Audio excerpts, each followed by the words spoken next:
Comment trouver la motivation pour continuer si on ne gagne aucune médaille à la fin? Bonjour Samuel, c'est une bonne question. Je pense faut pas avoir une vision du sport uniquement avec les victoires.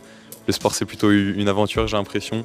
Donc c'est un peu bateau comme dire, mais franchement moi le sport surtout ça m'a apporté au niveau des potes, de la famille, ça m'a fait grandir, j'ai un peu appris la vie en général grâce à ça. Donc je pense qu'il ne faut pas s'arrêter uniquement sur les victoires, il y a tellement moyen de pratiquer du sport. T'es pas obligé déjà de faire de la compétition, donc juste kiffe ton sport, fais-toi plaisir et ça marchera mieux comme ça. Franchement, quand t'es bien dans la tête, t'es apaisé, ça va mieux en plus sur les compétitions. Donc voilà. As-tu déjà pensé à changer ou arrêter ton sport? Bonjour Léna, ouais j'ai souvent. Il y a un moment quand j'étais plus jeune, j'y ai pensé.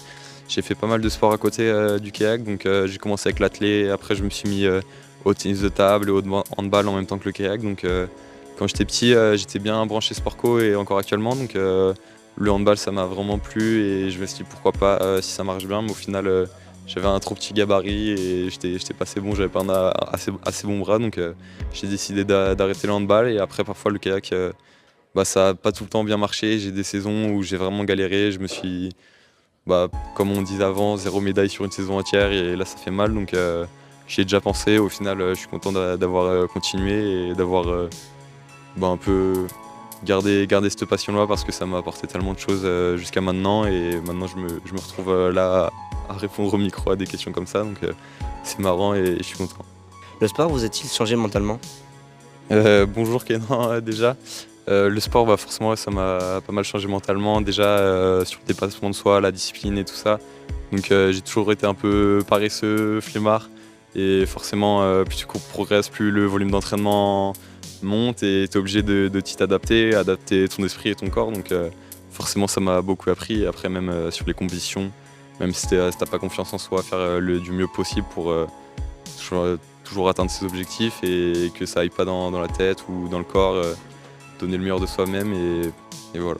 Comment gérez-vous le stress avant les compétitions?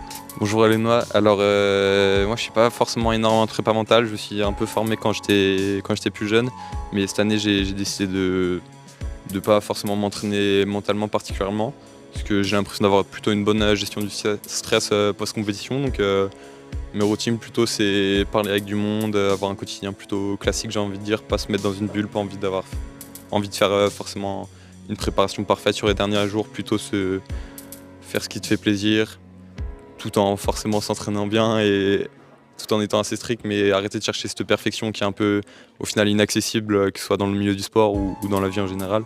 Donc lâcher un peu cette vision et après souvent quand je rentre dans mon bateau et que je me sens dans mon élément, franchement le stress redescend bien et je me sens bien là où je suis, donc voilà.